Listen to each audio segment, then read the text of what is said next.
Everyone, कैसे हैं आप सब लोग। तो आज का जो मेरा वीडियो है वो नार्सिसिस्टिक पर्सनालिटी डिसऑर्डर के ऊपर ही है, क्योंकि मेरे चैनल में मैं नार्सिसिस्टिक पर्सनालिटी डिसऑर्डर के ऊपर वीडियोस डालती हूँ। और आप लोगों से रिक्वेस्ट है मेरे चैनल को सब्सक्राइब करें, शेयर करें ज़्यादा से ज़्यादा लोगों के साथ, क्योंकि आपका एक एक सब्सक्रिप्शन मेरे लिए मैटर करता है। आप लोग का एक एक सब्सक्राइब, जो भी मुझे सब्सक्राइब करते हैं, इसका मतलब कहीं ना कहीं हम लोग सब इस चीज़ के लिए खड़े हुए हैं। नार्सिसिस्टिक पर्सनालिटी डिसऑर्डर का हम कहीं ना कहीं, चाहे मैं वीडियो बना रही हूँ, चाहे आप सब्सक्राइब कर रहे हो, हम सब मिल करके इस बारे में अवेयरनेस करने की कोशिश कर रहे हैं। सो प्लीज़ सब्सक्राइब करें, शेयर करें कुछ लोगों के साथ और मदद करें मेरी इस फील्ड में अवेयरनेस फैलाने में।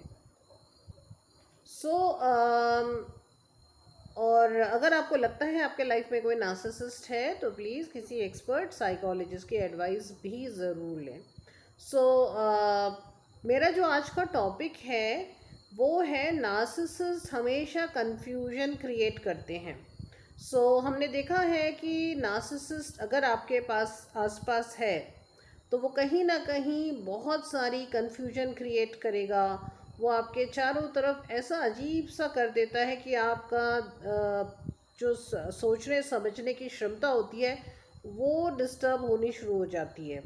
आपको समझ ही नहीं आता कि क्या सही है क्या गलत है।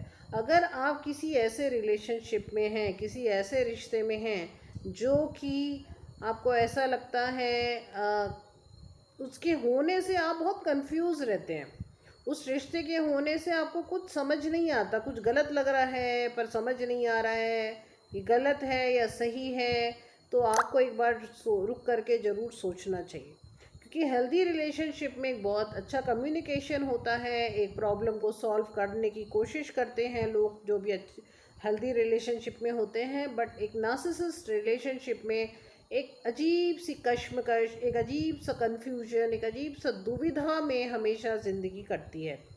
कई बार मैंने देखा है लोग नार्सिसिस्ट को छोड़ देते हैं, उसके भी कई कई साल तक पूछते रहते हैं कि क्या मैं ज़्यादा सेंसिटिव तो नहीं था, या क्या मैं ज़्यादा सेंसिटिव तो नहीं थी, मैंने कहीं उसको जल्दी तो नहीं छोड़ दिया। तो अगर इस तरह के प्रश्न आपके मन में आते हैं तो हो सकता है कि आप के साथ जो रिलेशनशिप है वो नार्सिसिस्ट पर्सनालिटी या टॉक्सिक रिलेशनशिप तो निश्चित ही है।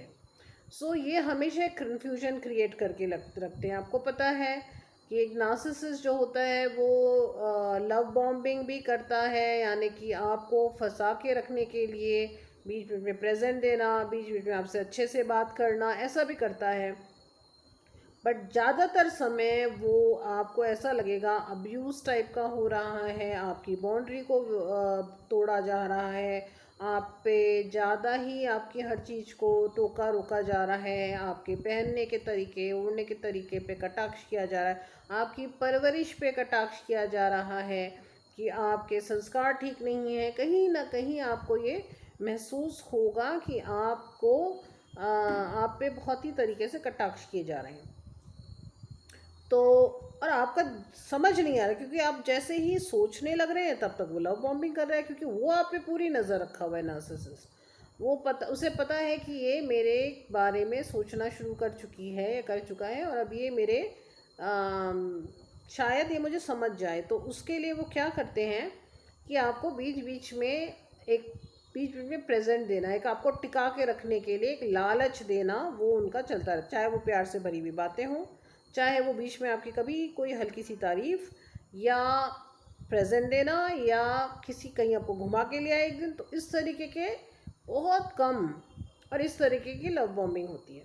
ज़्यादातर टाइम आपको बहुत ही अजीब से दुविधा में रखा जाता है, और आप दुविधावश जब कोई आप ऐसा कहते हैं कि मुझे समझ नहीं आ रहा कि ये क्या हो रहा है, वहीं आप देखेंगे नार्सिसिस्ट आपको बोलेगा, देखा मैंने तो कहा था तुम्हारी सोचने की क्षमता कम है, मैंने तो कहा था तुम्हारा डिसीजन पावर बहुत कम है, वो तो मैं हूँ जो तुम्हारे साथ निभा रहा हूँ, तुमने तो खुद बोल दिया तुम्हारे। तो वो आपकी इस ताक में कि आप बोलें कि मुझसे हो नहीं रहा, मुझे कुछ लग रहा है, ताकि वहाँ वो आपको ये कह दें कि, और फिर वो बाहर भी बोल दें, आपने तो खुद बोल दिया ना, तो आप उनको प्रचार करने में आसानी हो गई।